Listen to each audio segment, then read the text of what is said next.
Here is a brown ink by Graf von Faber Castell Cognac Brown. Let's jump straight to the end with my opinion on this ink. The paper I'm using here is a Maruman Mnemosyne Notebook.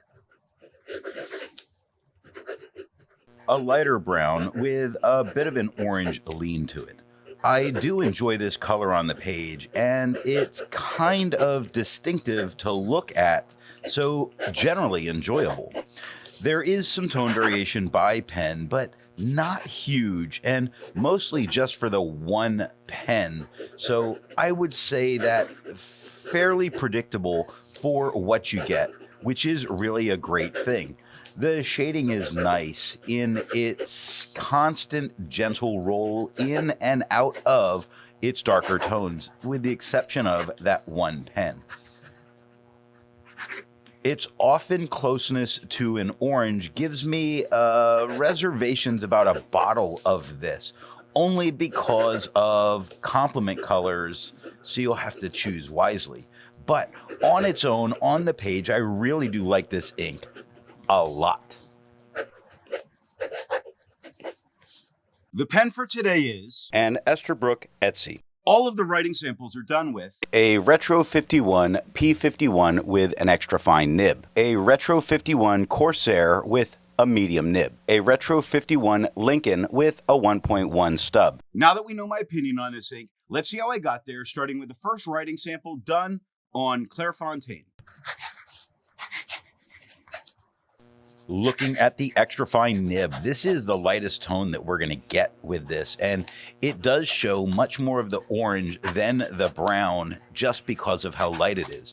Now, we don't get any feathering and we don't get any spread, but on the edge of a lot of words, you really do see a great deal of shading. Look at edge on the first line. You see it starts lighter on the ED, but the GE get much darker in the word, and that happens so frequently. Like two underneath that, you see it starts darker and works its way lighter.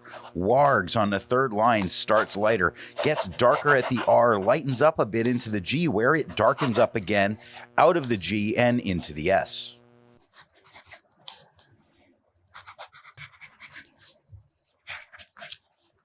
Looking at the medium nib, it is darker than it was with the extra fine, and this is fairly the tone that we're going to get for a lot of the writing. No feathering, no spread. You don't seem to have to really go hunting for shading. Look at you seem to on the first line. You is mostly a darker word where it does lighten up out of the U. Now, seam starts lighter on the S, but it darkens during the S. The first E is very dark. The second one lightens up a bit, and it gets a little bit darker throughout the M. A lot of very nice shading going on, gently in and out of those darker tones.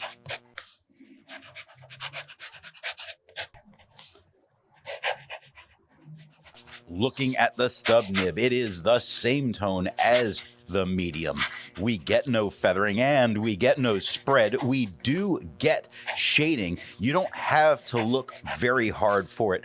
Look at have the longer on the first line. I just couldn't find a way to put that in there without trying to have dirty jokes. Have starts darker, works its way lighter into the A, stays light during the V, starts to darken up quite a bit into the E. The has a nice mid-tone on the T, but the he is quite dark. And longer goes from a mid-tone at the LO, lightening up at the N into G, where it darkens up quite a bit again. Looking at the back of the page, we get no bleeding and no ghosting. Like most inks, this one comes in a bottle. This is how the Pilot Custom 823 fits. And here is the Pelican M1000. Here is the ink level when you can no longer fill a Lamy Safari. There is approximately 11 milliliters of ink left. The next writing sample is done in a Portage reporter's notebook. Looking at the extra fine nib, it is the same tone as the Clairfontaine. We get no feathering and we get no spread. We do get some shading. When you look at the ground on the second line, you see that the starts a little bit lighter, but it darkens up some at the H, slightly lighter again at the E. Ground The G is light, except that downstroke darkens up a bit and then it lightens during the upstroke, stays lighter through most of the word until you get to the D where it starts to darken up again.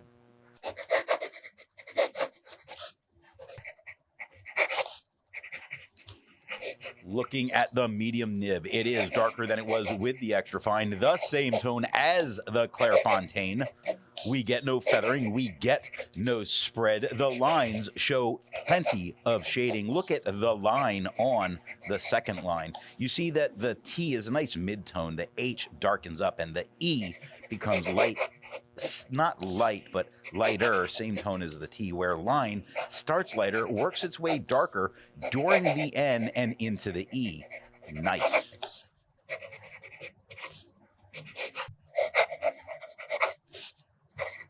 Looking at the stub nib, it is the same tone as the medium, same tone as the Clairfontaine.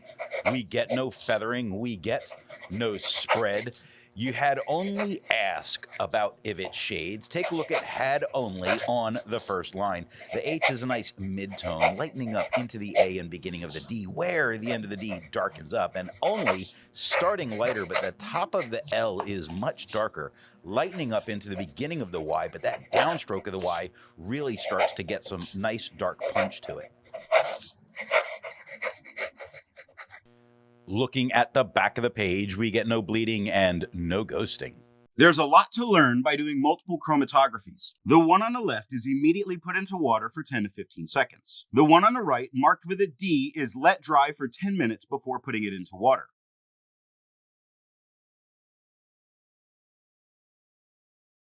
The next writing sample is done on a national brand Steno notebook.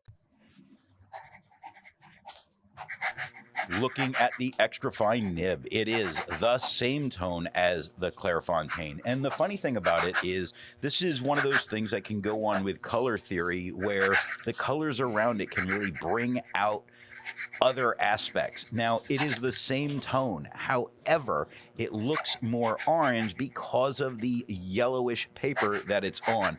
This isn't really an effect of the paper because just looking at the writing itself, it's the same exact tone as the Clairfontaine, leading me to say this is a pretty opaque ink.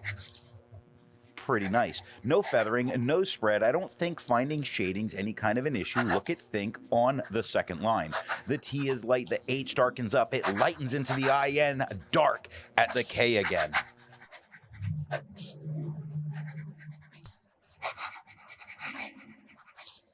Looking at the medium nib, it is darker than it was with the extra fine. Same tone as the Clairfontaine. We get no feathering, we get no spread. They did a good job having some shading. Look at they on the first line. You see that the T, E, Y are lighter. Now the hump of the H is quite a bit darker, same as the downstroke of the Y. Really, that's probably one of the worst words for me to have chosen. But that's almost a good reason to choose it, because that's some of the least shading that we're really getting. Look at house, how it starts darker, lightens up through the word, and the E gets darker again. Pretty good. Yes, you do occasionally get a word that's fairly uniform in tone as a result of the more absorbent paper.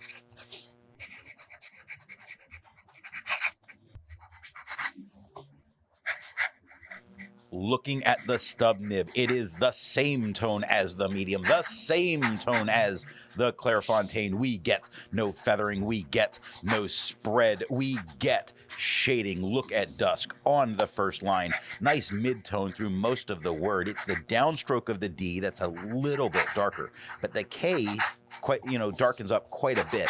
The just a little underneath that starts lighter and gets much darker, where mountains starts light, gets very dark at the peaks. Those T, that T that's sticking up, lightens up through the ains at the end. Looking at the back of the page, we get no bleeding and no ghosting. Resistance tests are done to see how this ink can be expected to perform on the page, and more importantly, how hard it may be to clean from your pen. The smear is allowed to dry for 3 days before testing it. The highlighter is on the top left. Pen flush is on the top right. 1/3 bleach solution is on the bottom left. and water is on the bottom right. The next writing sample is done in a Rhodia notebook. Looking at the extra fine nib, it is just a tad bit darker than it was on the Clairfontaine. We get no feathering and we get no spread. We can see some shading really going on. You see it in guard on the first line. You see it in uneasily on the second line. You see it in just about most the words. You can like howl of, not a lot of shading, but hunting, all of that third line, the H is a slight bit, the upstroke of that H is a little bit darker because it follows the downstroke. It lightens up, but in the second part of the U, it starts to get a little bit darker. Same with the downstroke of the G. There's little bits. It's very minor to spot here because of the nib.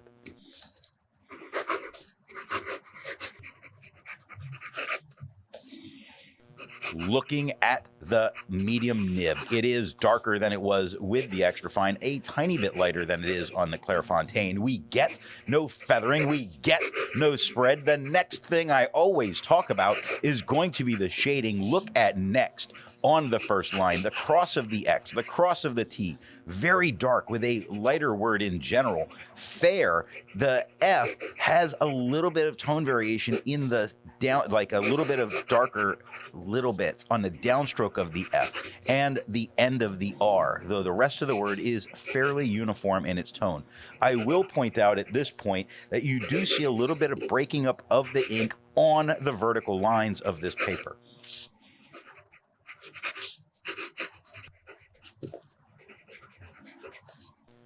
Looking at the stub nib, it is just a tad bit darker than it was with the medium, the same tone as the Clairfontaine. We get no feathering and we get no spread. We do get some shading that's pretty nice. Take a look at chill on the first line. It starts as a nice midtone with the C, darkens up at the I, darkens at the H, lightens at the I, darkens again at the L's at the end. But, looking at but, starts as a nice lighter tone, really mid-tone, at the T, gets dark, where soon, really, one tone the whole way through, very nice and readable, but no shading on soon. Looking at the back of the page, we get no bleeding and no ghosting. With over 1,000 inks reviewed, let's take a look at some color comparables. Here is Califolio Sepia.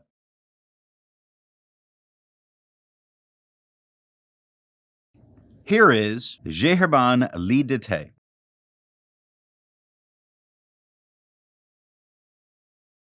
Here is Noodler's Kiowa Pecan.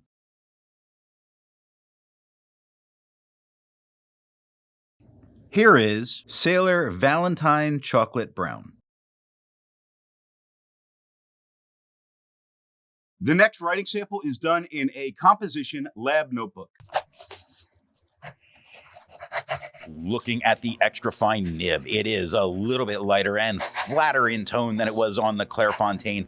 Really not a good fit here with this paper. I find the vertical lines really bury the writing underneath it. Though I guess if you wanted to use it just a little bit to add touches into your notes, you could. I wouldn't. There is no feathering and there is no spread. There is tiny little spots of shading, barely worth pointing out. While we're here, we might as well look at while on the third line. You see that it's a lighter tone and the LE do darken up. They did have a little bit of shading, like on they right next to that, where the T is lighter, the H gets darker, lightens up into the EY, but the downstroke of that Y does get dark again.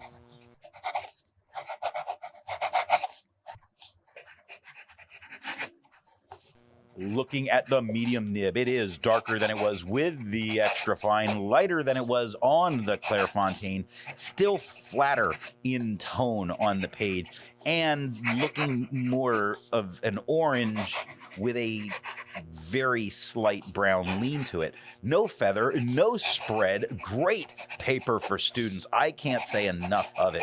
When students really need notebooks, these are the notebooks that I hand out to them. I like this, even if they're not on fountain pens, which they're wrong for. it does shade, only little spots. I mean, you see it dots of eyes. You see it on like the G at browsing where it's a little bit darker. Not much for shade here, but it's the paper, not the ink.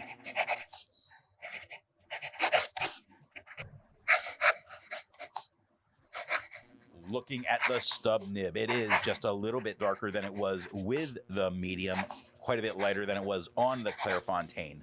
We get no feathering and we get no spread. The darker tone that we're having here really is making a huge impact on its usability on this paper. Now, it's not overtaking the vertical lines where they disappear, which would be my preference, but it is able to be read without any kind of a major issue. So, you know, if you're using this slightly wetter and the stub really adds some great character to it. As far as shading, it does happen, and it's not gross when it does. Look at gross on the first line. That G is nice and dark. It lightens up. That's gross. That was grass, because the A was a little light and I thought it was an O. And I have horrible penmanship. Leave me alone, man. The RAS is lighter and the second S is quite a bit darker. And right next to that, starts light and gets dark at the D.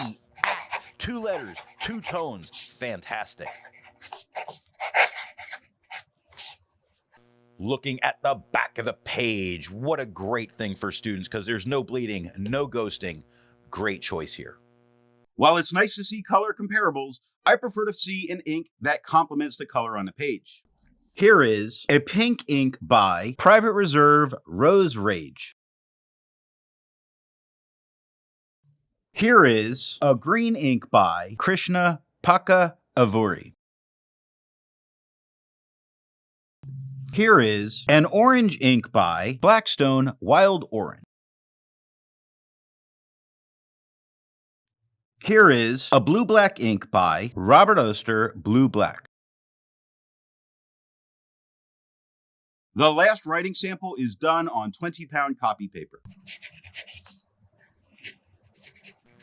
Looking at the extra fine nib, it is quite a bit darker than it was on the Clairfontaine. We do get feathering, we do get spread, we do get some shading. Now, you know, for quite a while I've said that shading is generally a bad thing, and I just think I might have like a really good ream of 20-pound copy paper, because the shading hasn't been bleeding through, which makes me say, despite the bleeding, despite the feathering or the spread that this is having, I think this is a really good ink for this paper. I think it's performing very well, though it is orangey looking, but it's a brown with that lean orange lean to it.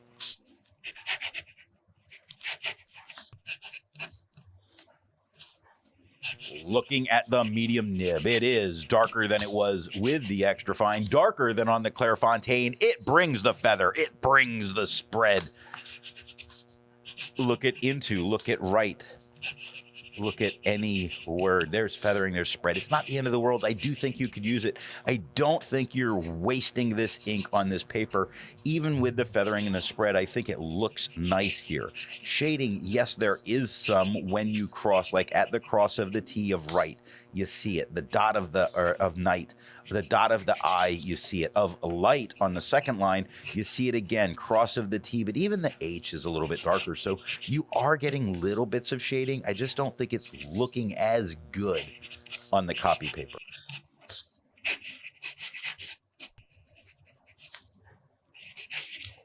Looking at the stub nib, it is the same tone as the medium, tiny bit darker than it was on the Clairfontaine. We do get the feathering, we do get the spread, we do get a little bit of shading, looking at shadowy in the first line, where the SH is darker. It lightens up on the A, but the top of the D is a little bit darker, and it does get lighter through the rest of the word. All 3 nibs for this, I do think, put down a very usable tone on the page. I think it's very readable. I think this is a very good ink for those people that use 20-pound copy paper.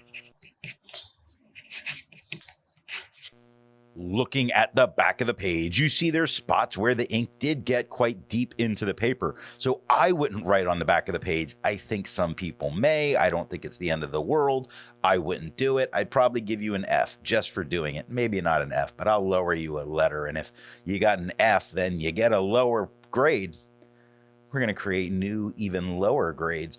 But you could do it. Again, the ghosting, it's there. It did not bleed through and touch the page underneath, though, so great news. So what nib and pen do I think are going to give the best writing experience with this ink? The paper I'm using here is yellow Rhodia paper. The extra fine was the lightest tone and did have a little bit of shading. Now, the medium, the stub, and everything else was darker than the extra fine, thankfully, and shaded even better, thankfully. So this is not a dealer's choice, unless what the dealer's choosing is anything but those fine, extra fine type pens. And if they did that, I even think if you chose a very wet pen, then it's going to give you great color, great character in bringing the shading. So the extra fine or fine, you really need a wet pen. Other than that, the dealer's choice, as long as the dealer's not choosing the extra fine or the fine. I hope you got something out of this video, and thanks for watching.